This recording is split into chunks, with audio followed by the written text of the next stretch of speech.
આજકાલ નાની ઉંમરના લોકોમાં બેક પેનની સમસ્યા વધુ જોવા મળતી હોય છે. તેની પાછળનું મુખ્ય કારણ બદલાતી જીવનશૈલી અને બજારું ખાણીપીણી છે.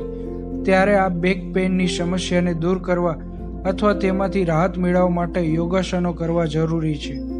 તો આવો બેસીને કરી શકાય તે પ્રકારના યોગાસન અંગેની જાણકારી આપણે યોગ થેરાપિસ્ટ સોનુ સિંહ પાસેથી મેળવીએ.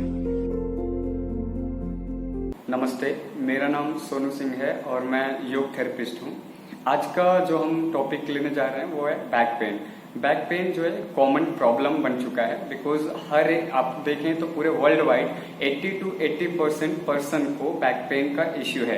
हर घर में 1 या 2 पर्सन को थोड़ा बहुत बैक पेन का इश्यू रहता ही रहता है।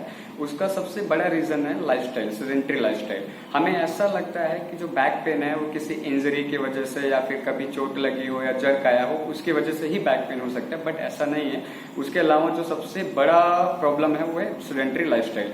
उसमें आता है कि आपका किस तरीके से पोस्चर आप हमेशा डेली मतलब पूरे दिन में किस तरीके के पोस्चर आपके होते हैं और आप पूरे दिन किस तरीके से खाना क्या करते हो, कैसे बैठते हो, सारा चीज इंक्लूड होता है। कंटिन्यू अगर आप किसी एक ही जगह पे बैठ के काम कर रहे हो तो आपका स्पाइन हमेशा हंच होता है। लाइक उस हंच की वजह से लोअर बैक पे काफी प्रेशर होता है। प्रेशर होने की वजह से अगर आप अचानक से उठते हो तो उस वजह से भी आपको कभी कभी बैक पेन फील होता है। आपने देखा होगा कंटिन्यू बैठने से भी बैक पेन होता है। सो इन सब चीजों से हमें बचना चाहिए बिकॉज अगर हम इस चीज को day to day life avoid करेंगे तो अवॉइड करते करते अगर ये काफी समय में परिवर्तन होगा तो माइल्ड प्रॉब्लम से बदल कर वो मेजर तक बैक पेन हो सकता है। सो अब हम लोग अगर कभी भी आपको योग आसन या योग कभी भी बैक पेन से रिलेटेड करना है तो सबसे पहले डॉक्टर का कंसल्ट लेना जरूरी है बिकॉज लोअर बैक पेन किस रीजन से हुआ है और पर्टिकुलर कौन सा लोकेशन है वो जानना, डायग्नोज करना, आफ्टर दैट किसी एक ऐसे योग थेरेपिस्ट से मिलना जो अच्छे से आपको योग आसन प्राणायाम सारा डिटेल में बता सके। और आज हम लोग कुछ ऐसे ही आसन जो कॉमन है जो बैक पेन को इमीडिएटली या आप 2-3 दिन भी कंटिन्यू करते हो तो थोड़ा बहुत रिलीफ मिले ऐसे आसन करने जा रहे हैं जिसका नाम है अर्धचंद्रासना, उष्ट्रासना, simple Bhujangasana, simple Padahastasana, Marjorie आसना। सो अभी हम लोग उसको देखेंगे किस तरीके से करना है। अब हम बैक पेन से रिलेटेड सिटिंग आसनास कौन कौन से होते हैं वो देखेंगे। ये आप उष्ट्रासन का पोजीशन है, प्री पोजीशन। दोनों पैर में कंधे जितना फासला और दोनों पैर के पंजे में भी कंधे जितना फासला, टो को एक्टिव करेंगे। दोनों हाथ इस तरह से कमर पे रहेगा।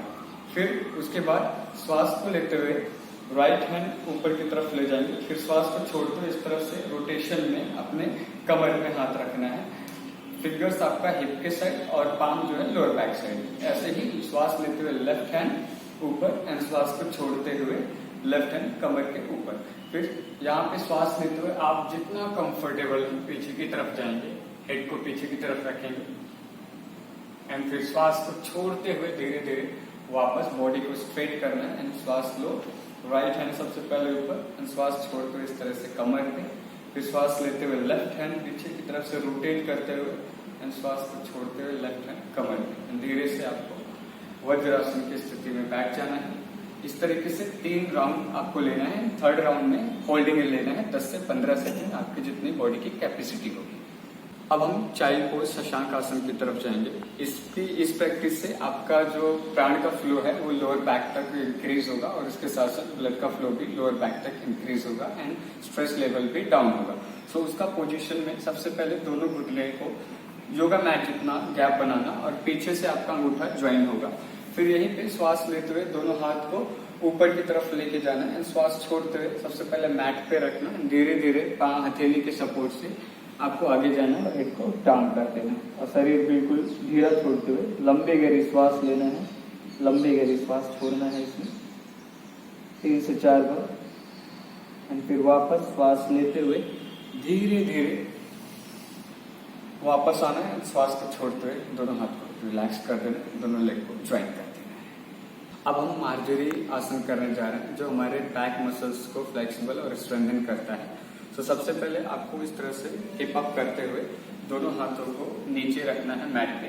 आपका हाथ जो है हथेली जो है कंधे के पैरेलल होगा और पैर की उंगलियां बाहर की तरफ होंगी।